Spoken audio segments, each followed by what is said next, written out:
시편 119편 145절에서 152절까지의 8절의 말씀은 히브리어 19번째 알파벳 코프로 시작하는 시입니다.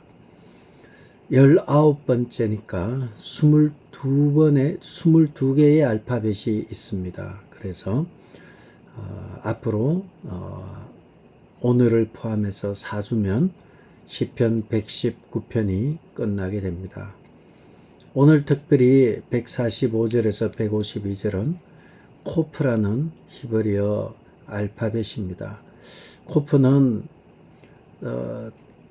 물론 이 22개의 알파벳 중에서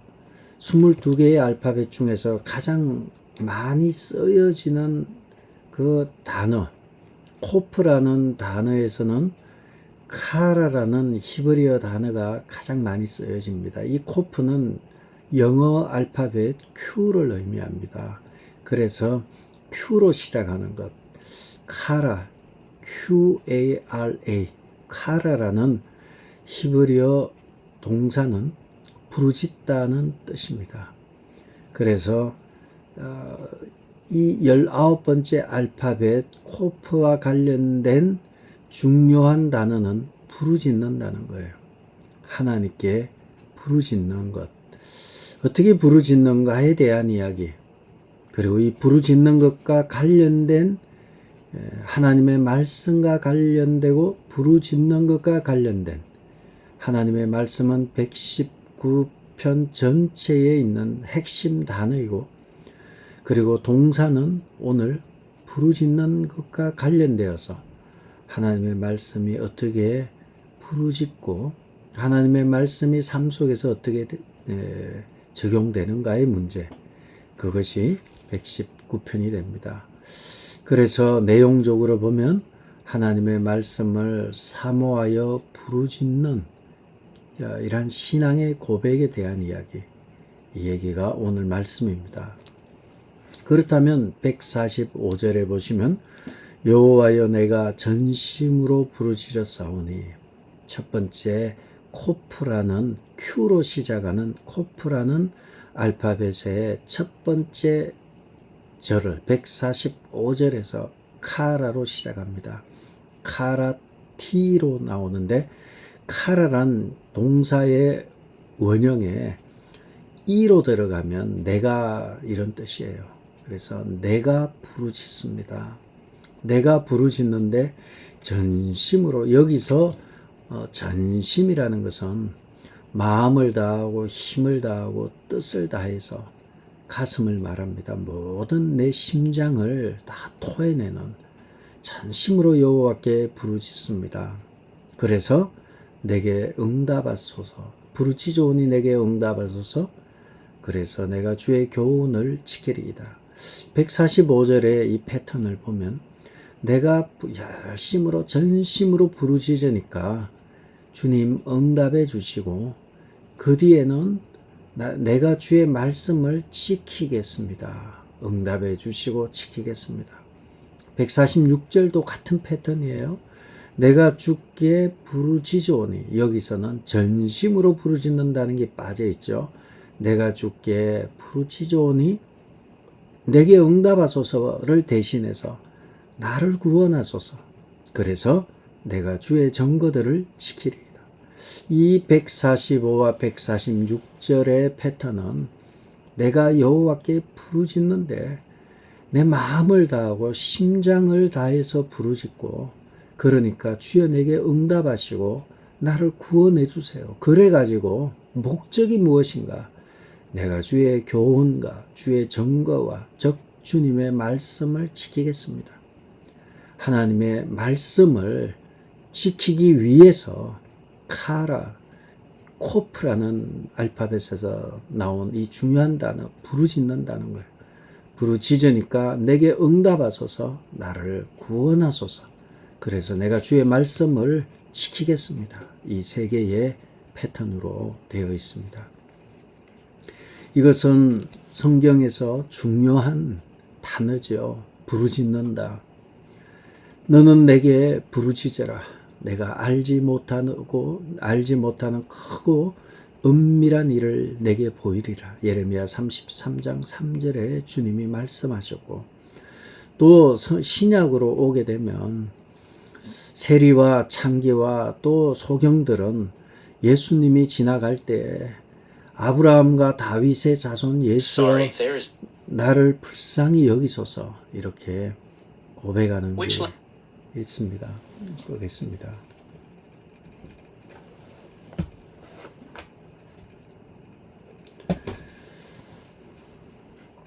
부르짖는다는 것은 이와 같이 하나님의 응답을 불러오는 것이죠. 특별히 전심으로 마음을 다해서 주님의 이름을 부를 때 주님께서 긍휼히 여기시고 불쌍히 여기시는 거죠. 성경의 신약의 헬라어 단어 스프랑클리조마이는 바로 이와 같이 주님이 불쌍히 여기는 거예요. 주님이 불쌍히 여길 때에 하나님께서 한 번도 외면하지 않으시고 다 응답해 주셨음을 우리는 알 수 있습니다. 그러므로 우리가 어려운 가운데 처하게 될 때 내가 전심은 마음을 다하고 뜻을 다하고 힘을 다해서 심장이 아파오는 거죠. 이 심장이 왼쪽에 있대요. 그래가지고 제가 지난 주일에 설교하기 전에 왼쪽에 심장이 있다는데 그냥 왼쪽 가슴에 손을 대고, 오른손이죠. 그러니까 오른손을 대고 심장이 뛰나 안 뛰나 살폈더니 예배를 마치고 나서 어떤 성도들께서 어디 아프신 거 아니냐 이렇게 질문을 해 오시더라고요. 왜 그런 느끼세요? 하니까 손을 이렇게 가슴에 대고 있더라 뭐 이런 얘기를 하시더라고요. 여러분, 하나님 앞에 전심으로 온 힘을 다해서 부르짖으면 하나님께서 긍휼히 여기시고 응답해 주십니다. 이 부르짖는 것을 오늘 119편 시인은 내가 여호와께 부르짖는 그 목적이 주님의 말씀을 지키기 위해서 부르짖었다는 거예요. 간절하게 처절하게 기도할 때 심장이 아파오는 것처럼 절규하면서 간절하게 부르짖는 거예요. 어떻게 해요? 내게 응답하소서, 나를 구원하소서, 주여 나를 불쌍히 여기시고. 구원이라는 게 그렇잖아요. 지금 내가 뭔가 문제가 있는 거예요. 나를 구원해 주세요. 간절히. 그리고 내게 응답해 주세요. 문제를 가지고 하나님 앞에 응답을 구하고 구원을 구하면서 그의 목적은 단순히 위기 탈출이나 문제 해결을 잠재적으로 미봉책으로 해결하는 것이 아니라 마침내 어려움에서 벗어날 뿐만 아니라 주님의 말씀을 지키게 해주세요. 내가 주님의 말씀을 지키고 싶은데 내가 지킬 수가 없습니다. 주여 나를 여기서 건져내셔서 주님의 말씀을 지키게 해주세요. 부르짖는 목적, 카라라는 이 부르짖는 동사의 그 주체는 바로 나를 구원하셔서 그 목적은 하나님의 말씀을 지키게 해주세요. 지금 나는 처절하게 주님의 이름을 부를 수밖에 없음을 고백합니다. 그렇게 구하게 되는 것입니다. 특별히 시인은 하나님의 말씀을 지키는 삶을 살다가 고난을 당하고 그러면서도 끝까지 말씀을 지키는 삶을 살기를 원하며 하나님의 도우심을 구하는 것입니다. 고난 중에 하나님께 부르짖는 것은 자신의 현실적인 문제를 해결하는 이런 것보다는 시인은 하나님의 말씀을 지키고 하나님의 말씀에 순종하려는 이러한 목적을 가지고 기도하였던 것입니다. 전심으로 부르짖었다는 것은 간절하게 말씀을 지키기를 시인은 간절히 기도하며 사모하였다는 것입니다. 그런데 이 말씀을 지키기 위해서 시인의 간절함은 어떠했는가? 147절과 148절에 보면 반복되는 게 하나가 있죠. 잘 보시면 내가 날이 밝기 전에 부르짖으며 주의 말씀을 바라싸우며 주의 말씀을 조용히 읊조리려고 내가 새벽녘에 눈을 떴나이다. 147절과 148절은 반복이라고 생각합니다. 이건 반복이에요. 거의 내용은. 어떻게 반복인가 하면 날이 밝기 전에 부르짖었다는 거예요. 날이 밝기 전에 부르짖었다는 것은 그 목적은 주님의 말씀을 바라보기 때문에, 주의 말씀을 소망하기 때문에, 그의 말씀으로 인해서 내가 날이 밝기 전에 부르짖고 148절에 주의 말씀을 읊조리려고 눈을 떴나이다. 새벽녘에 눈을 떴나이다. 여기서 반복되는 것은 날이 밝기 전과 147절에 날이 밝기 전과 148절에 새벽녘이에요. 이것은 그 말이 그 말 같지만 또 다른 것 같기도 하고 같은 말이기도 해요. 다른 것은 날이 밝다라는 것은 한밤중이나 저녁을 포함한 시간대고요. 폭이 넓잖아요. 날이 밝기 전이니까 아이고 해 떨어지고 나면 날이 저녁이 되잖아요. 그러니까 날이 밝기 전은 저녁부터 새벽까지 이 폭넓은 시간대가 될 것 같고요. 148절의 새벽녘은 오전 2시에서 6시 사이를 뜻하는 표현이라 합니다. 그러니까 날이 밝기 전은 이 새벽 시간대라면 날이 밝기 전은 이 저녁부터 새벽이라면 148절의 새벽녘은 오전 2시부터 6시죠. 이 시간이 뭐 중요하냐? 그렇진 않아요. 그냥 한마디로 말하면 밤이라는 거예요. 그런데 시인은 이 날이 밝기 전에 이 저녁부터 이 새벽까지 이 시간에 주의 말씀을 바라고 그리고 주의 말씀을 사모해서 주의 말씀을 사모하고 바라기 때문에 눈을 떴다 이 얘기예요. 좋게 말하면 이건 좀 이야기가 좀 세겠습니다. 지금부터 하는 얘기는 어떻게 보면 오늘날로 이렇게 보니까 저도 나이가 들고 보니까 날이 밝기 전에 부르짖고 새벽녘에 눈을 떴다 이 말을 보면서 아이고 시인도 나이가 드니까 이 불면증 때문에 잠이 안 오나 이 밤에 잠을 못 자나 이게 초저녁에 누웠는데 그만 일찍 깨가지고 일찍 누웠더니 9시나 10시에 깨서 새벽까지 잠이 안 오는 거예요. 아이 시인이 불면증인가 이런 생각이 그냥 잠시 들었어요. 이건 이야기가 좀 새는 얘기입니다. 그러나 시인은 그렇게 보지 않고 이렇게 얘기하는 거죠. 내가 날이 밝기 전에 이 저녁부터 새벽까지 그 말씀을 바라서 부르짖었다는 거예요. 그리고 시인은 이 새벽에 눈을 떴는데 일찍 눈을 뜬 거예요. 일찍 눈을 떴는데 그 목적이 주의 말씀을 조용히 읊조리기 위해서 눈을 떴다는 거예요.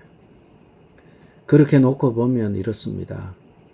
불면증이 되었던 또 잠을 좀 자다가 새벽에 일어났던 잠을 자다가 초저녁에 일어났던 어떤 경우에든 시인은 내가 주의 말씀을 바라서 이 밤 시간에 주께 부르짖었고 147절에 보면 날이 밝기 전에 부르짖었고 148절에는 조용히 읊조리려고 새벽녘에 눈을 떴다.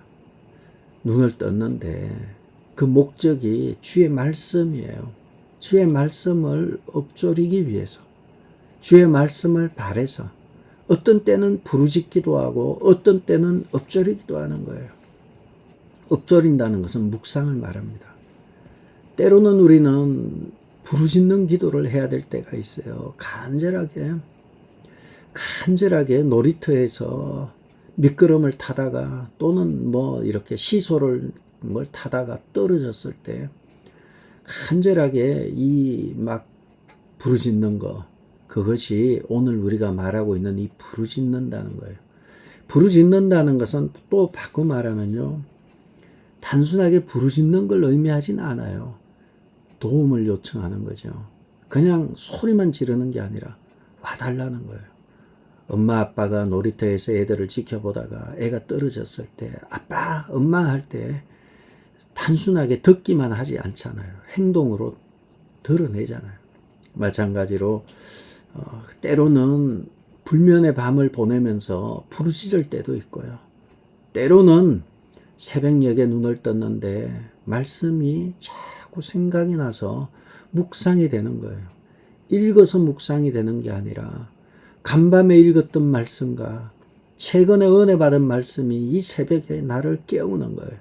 그리고 새벽녘에 엎조리기도 하고요.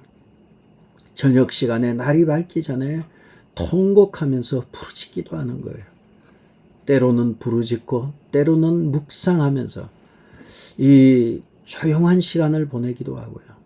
때로는 간절하게 살려달라고 마치 막 이렇게 하늘까지 올라 그네를 타다가 떨어져 가지고 아파 가지고 살려달라고 아버지의 이름을 부르는 것 때도 있지만 새벽녘에 날이 밝긴 이 해가 뜨기 전에 주의 말씀을 엎조리고 묵상할 때도 있는 것입니다.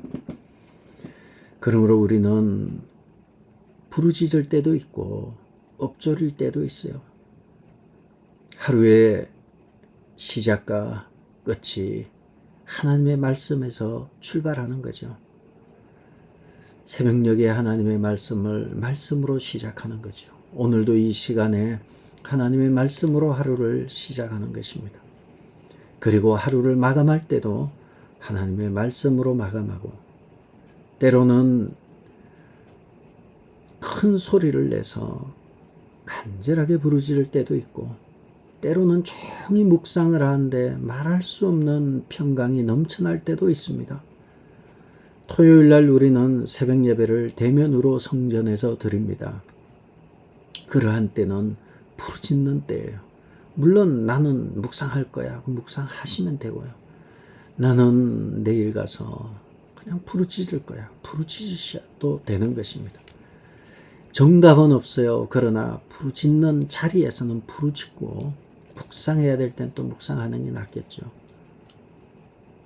하나님 앞에 하나님의 새벽녘에 일어나 하나님의 말씀을 엎조리는 시인은 결론은 무엇인가? 결론은 무엇인가요? 그렇게 간절하게 말씀을 사모하면서 엎조리고 부르짖는 그 목적은 살려달라는 거예요. 149절에 보면 주의 인자하심을 따라 내 소리를 들으소서. 여호와여 주의 규례들을 따라 나를 살리소서. 150절입니다. 악을 따르는 자들이 가까워 싸우니 그들은 주의 법에서 머니이다. 시인의 현실이 나와요. 악을 따르는 자들이 지금 가까이 있다는 거예요. 악을 따르는 자들이 지금 가까이 있다는 거예요. 그들은 악을 따르는 자들의 특징은 하나님의 법에서 당연히 멀죠. 악을 따르는 자들이 하나님의 법에서 멀 수밖에 없는 것은 그들은 기준이 없어요. 우리의 기준은 하나님의 말씀이에요. 기준이 없으니까 당연히 기준이 없으니까 무법지대죠. 우리가 대하는 이 법은 헌법이 되죠. 미국의 헌법과 또 한국의 헌법과 또 최고의 가치가 있는 헌법이 있지만 그것은 그 밑에 따르는 수많은 법은 자꾸 개정이 되기도 하고 바뀌기도 해요. 그때는 옳았지만 지금은 틀릴 수 있고요. 그때는 틀렸지만 또 지금은 옳을 수도 있어요. 그러나 우리는 하나님의 법을 따르는 거예요. 우리는 헌법과 민법과 상법과 당연히 따라야 되지만 인간의 법은 그때그때 다른 상대적인 것이죠. 하나님의 말씀은 영원한 진리입니다. 변함이 없어요. 그때도 옳고 지금도 옳고 앞으로도 옳습니다. 이러한 악인들이 가까이 있다는 거예요. 그래서 시인이 하는 얘기는 주의 인자하심을 따라 내 소리를 들으소서. 인자하심은 헤세드라고 말했죠. 그 헤세드의 내용은 무엇입니까? 언약으로 맺은 사랑이에요. 헤세드는 사랑이에요. 인자라고 표현하고 헤세드는 사랑인데 어떤 사랑인가? 실패하지 않는 사랑이에요. 하나님은 반드시 사랑을 지키시죠. 자기 아들을 내어놓으시면서까지 약속을 지키시는 언약적인 사랑이에요. 언약은 약속이죠.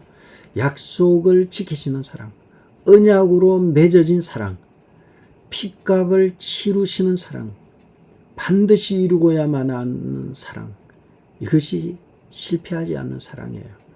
이 사랑에 근거해서 주님, 나의 작은 신음에도 응답해 달라고 기도하면서요. 그러면서 여호와여 주의 규례를 따라 나를 살리소서. 악인의 위협 속에서 하나님이 가까이 계시고 그리고 악인의 위협 속에서 나를 살려달라는 거예요. 주님 나를 살려주세요. 내가 하나님의 말씀을 사모하면서 그 말씀대로 살아갈 수 있도록 살려달라고 시인은 말하는 거죠. 왜냐하면 악인을 따르는 자들이 가까운데 그들이 주의 법에서 멉니다. 하나님의 말씀에 먼 사람들은 악하게 살 수밖에 없어요. 그들은 법이 없어요. 무법이에요. 하나님의 말씀이 없기 때문입니다. 우리는 이 세상에 하나님의 나라를 건설하는 일에 여러분이 쓰임을 받을 때 우리가 세상 속으로 들어갈 때 가지고 가는 것은 하나님의 법을 가지고 가는 거예요. 하나님의 말씀을 가지고 가서 하나님의 자녀 삼고 그래서 온 땅이 땅끝까지 이르러 하나님의 섬기는 하나님의 나라를 만드는 것이 우리의 일이에요. 하나님의 말씀에서 말씀을 알지 못하고 살아가고 있는 이 세상, 우리는 이것을 세상은 악한 자들의 세상 또는 악인들의 전성시대, 뭐 영화 제목이지요. 악인들의 전성시대예요. 이러한 시대에 살아가면서 우리는 어떨 때는 불안을 느낄 수 있어요. 이 악인들의 세상에서 불안을 느낍니다. 그러나 우리는 희망이 있습니다. 151절에 보면 여호와여 주께서 가까이 계시오니 주의 모든 계명들은 진리니이다. 악인들이 150절에 악을 따르는 자들이 가깝고 그들은 주의 법에서 멀지만 이것이 현실이에요. 악을 따르는 세상, 악을 따르는 사람들이 너무 가까이 있고 악인들이 너무 많아요. 그 악인들이 세상에만 있나요? 절대 그렇지 않습니다. 인정하고 싶지는 않지만 현실이 그래요. 교회도 악인들이 있어요. 그 악인들이 적은 교회가 좋은 교회 같아요. 근데 악인들이 많은 교회, 괴로운 교회예요. 오늘날 제가 어제도 얘기를 듣고 이번 주에도 또 이메일을 받고 제가 노회장인데 노회장으로서 뭐 2주에 한 번씩 또 3주에 한 번씩 이메일을 자꾸 받는 건 괴로운 일이에요. 정상적으로 말씀을 가지고 붙들려고 해야 될 텐데 여기저기서 한국 교회와 미국 교회와 또 이민 교회들에서 들려오는 것은 목사를 믿지 않는 분위기가 팽배해 있다는 거예요. 제가 아는 어떤 교회는 목사님의 정년이 3년 남았어요. 장로님이고 권사님인데 그 교회에서 일평생을 살아서 그분들도 이제 70이 다, 한 분은 장로님은 은퇴하시고 권사님은 은퇴하지 않은 나이대입니다. 그렇게 목사님에게 잘 하라고 부탁을 드렸지만 결국은 목사님 은퇴 3년 동안 교회를 옮겼다가 3년 뒤에 다시 돌아오겠다.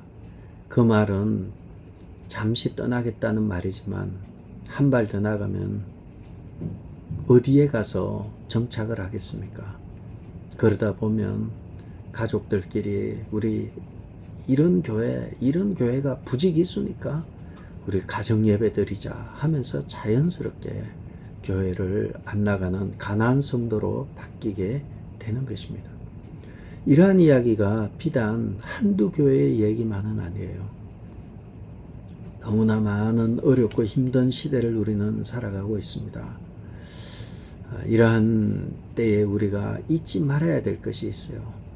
세상이 너무 어렵고 힘들어도 우리가 잊지 말아야 될 것은 151절에 있는 대로 여호와여 주께서 가까이 계시오니 주의 모든 계명들은 진리니이다. 주께서 가까이 계십니다. 악을 따르는 자들이 가까이 있는 것 같고 세상이 엉망진창인 것 같고 악인들의 세상인 것 같고 악인들의 전성시대 같아도 우리가 알아야 될 것은 악인들보다 더 주께서 가까이 계시니까 내가 주님의 계명은 진리인 주님의 말씀을 지키겠습니다. 하나님 앞에 말씀 앞에 더 가까이 가야 하는 것입니다. 우리가 흔들리지 않는 것은 더 확실한 진리가 있기 때문에 그래요. 하나님께서 여호와께서 가까이 계시고 주의 말씀이 진리이며 주의 말씀이 우리에게 있다는 것을 우리는 알아야 하는 것입니다. 아무리 어두워도요, 아무리 절망적이어도요, 아무리 갈 곳이 없을 정도로 캄캄하다 해도 우리는 여호와여 주께서 가까이 계시오니 주의 모든 계명은 진리입니다. 고백하는 신앙이 되어야 하겠습니다. 하나님은 멀리 계신 것이 아니라 하나님의 말씀과 인자하심으로 사랑으로 가까이 찾아오시는 분이십니다. 우리는 절망하지 않습니다. 우리는 어려운 가운데서도 세상이 여기가 왜 이럴까? 악인들이 설치고 교회 안에도 뭐가 이러냐? 그러지 않습니다. 우리는 현실은 현실대로 인정합니다. 교회에도 가룟유다가 있을 수 있죠. 당연히 있을 수 있죠. 현실은 인정하지만 더 분명한 것은 여호와께서 가까이 계신다는 거예요. 하나님은 멀리 계신 것이 아니라 가까이 계신다는 거예요. 그렇기 때문에 어떤 환경 가운데서도 우리는 절망하지 않고 흔들리지 않습니다. 주의 말씀은 영원히 세워져 있기 때문에 우리는 흔들림 없이 우리는 살아갈 것입니다. 환경에 좌우되지 않고 하나님과 진리의 말씀에 서서 우리는 앞만 보고 나아갈 것입니다. 좌우에 우리를 살살 꼬시는 사단의 세력 앞에 흔들리지 않는 길은 주께서 가까이 계신다는 믿음과 확신을 가지는 것입니다.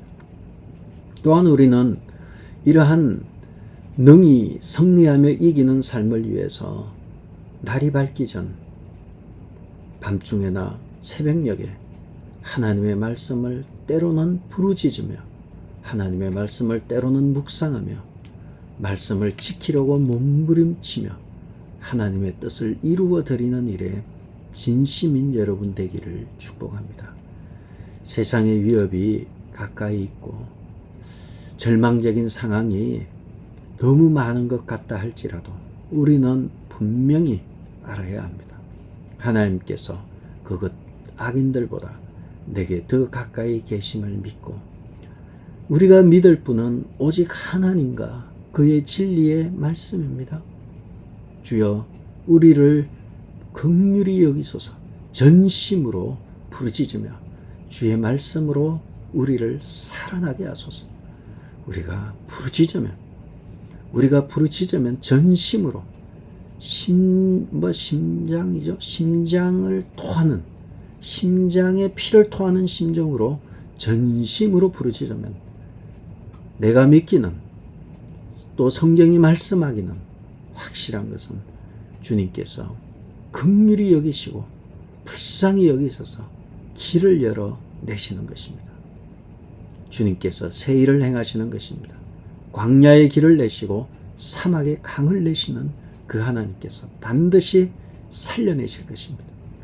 하나님의 이러한 축복이 여러분에게 있어서 어떠한 상황 가운데서도 흔들리지 않고 넉넉히 승리하며 살아가는 여러분 되기를 주의 이름으로 축복합니다. 기도하겠습니다. 아버지 하나님, 세상이 아무리 절망적이라 해도 여호와께서 가까이 계심을 압니다. 여호와께서 가까이 계시고 그가 나를 살려내시는 분임을 확신합니다. 우리 그 믿음 가지고 오늘 하루도 승리하며 살아가는 복된 하루 되게 도와 주시옵소서. 예수님의 이름으로 기도드렸습니다. 아멘. 하늘에 계신 우리 아버지여, 이름이 거룩히 여김을 받으시오. 나라의 마옵시며 뜻이 하늘에서 이룬 것 같이 땅에서도 이루어지이다. 오늘 우리에게 일용할 양식을 주옵시고 우리가 우리에게 죄 지은 자를 사하여 준 것 같이 우리 죄를 사하여 주옵시고 우리를 시험에 들게 하지 마옵시고 다만 악에서 구하옵소서. 나라와 근세와 영광이 아버지께 영원히 있사옵나이다.